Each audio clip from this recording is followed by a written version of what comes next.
This is our oil or our gold, so to speak.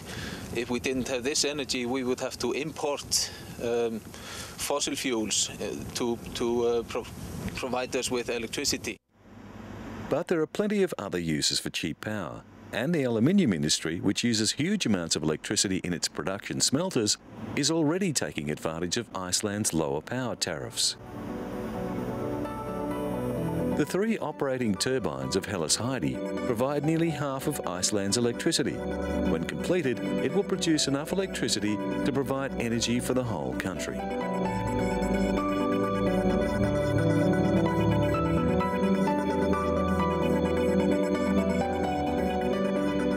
LG Display recently announced that it has developed an LCD display panel that refreshes 480 times every second. But what does this mean? Since flat panel display screens became popular, there has been a debate about the merits of 2 types of flat panel technology, liquid crystal or plasma.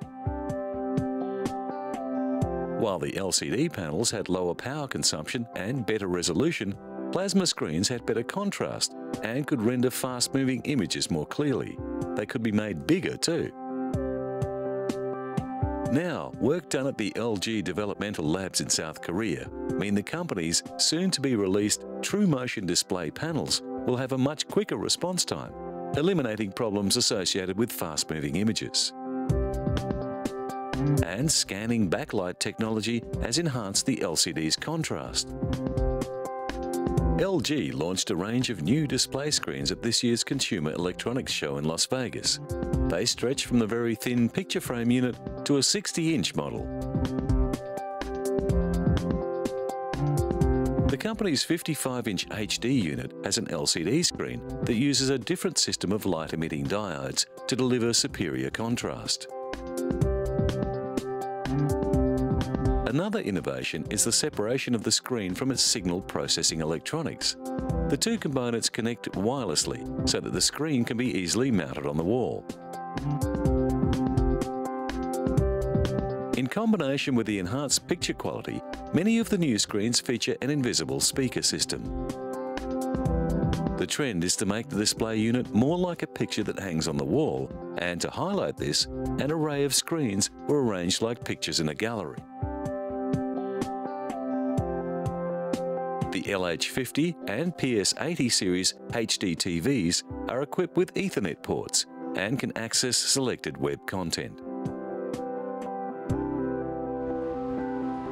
And the Tokyo Metropolitan Museum of Photography has just mounted an exhibition called Still Motion, Liquid Crystal Painting, that displays a collection of artworks on flat-panel LCD screens.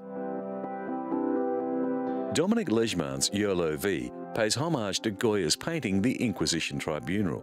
As the viewer approaches, his image is imported onto the screen.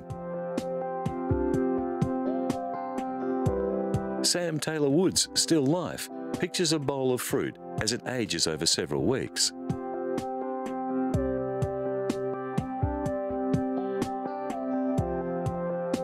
Yasumasa Morimura mimicked Vermeer's Girl with a Pearl Earring in his Vermeer study Looking Back by dressing up as the girl himself.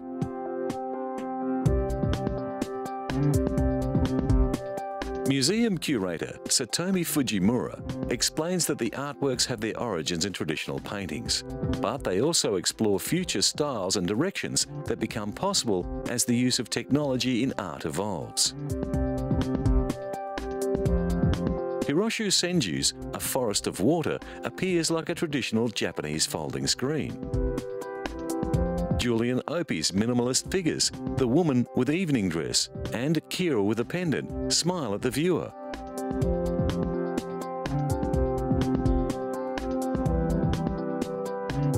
Shiyuki Kojima's rhythmic calm, Land of Sand expresses the constant shifting of the dunes in the wind. One room of the gallery is pitch black, and the LCD screens appear to emerge from the darkness, showing small scenes of moving life. The Tokyo Metropolitan Museum of Photography has always included film in its range of interests, but this LCD exhibition is a new development. It represents a fusion of the moving image and the more traditional framed art hanging on the wall.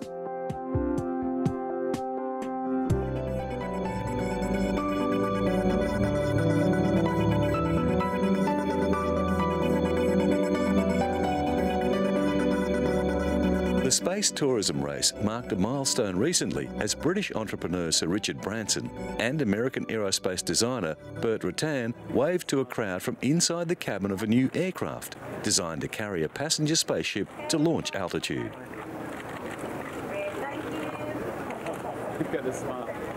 The White Knight 2 mothership was christened with champagne before a crowd of engineers, dignitaries and space enthusiasts at the Mojave Air and Spaceport in the high desert north of Los Angeles. That's my second accident. We hope to be able to start a program where we can try to fly people incredibly quickly around the world, from New York to Australia in less than 2 hours. White Knight 2 is the largest all-carbon composite aircraft ever built. It is the brainchild of Burt Rutan, who made history in 2004 when his Spaceship One became the first private manned aircraft to reach space. That historic spaceflight was accomplished with the help of White Knight 2's smaller predecessor, White Knight.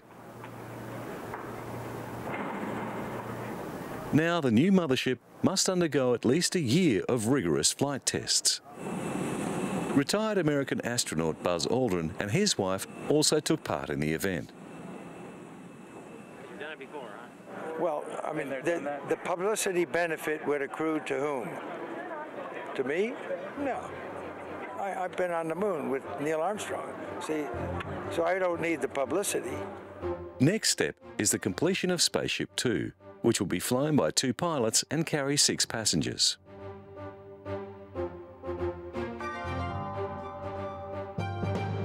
Meanwhile, in the established space launch business, Belgian astronaut Frank de Wijn is preparing for 6 months at the Columbus Laboratory on the International Space Station. He will fly with Russian cosmonaut Roman Romanenko and Canadian Space Agency astronaut Robert Thirsk. With the Columbus Laboratory finally functioning, Europe now has a very real long-term investment in the ISS. De Wijn will be doing maintenance on the robotic arm and installing Japanese equipment brought up by the HTV cargo module, which is due to dock with the ISS soon after he arrives.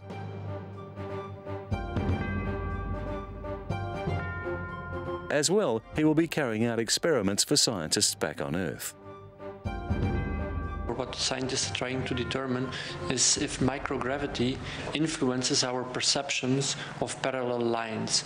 Orientation is something that is very important also here on Earth, how people can orient themselves. Often all elderly people have problems with that, and by trying to measure the processes also in microgravity that are happening in our brain, scientists try to determine if they can find also cures for diseases here on Earth.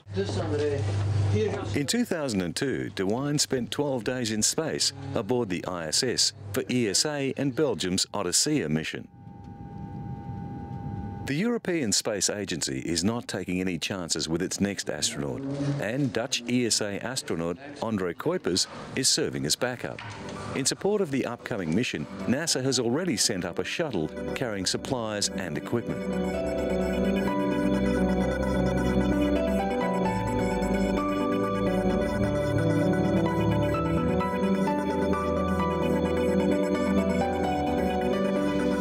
In America's Midwest, billions of tons of corn, once used as food, are now being used to produce ethanol. From this year, controversial federal mandates require the United States to use 34 billion litres of alternative fuel annually. That makes grain a high in-demand product. For those involved in the production chain for biofuels, it means more profit.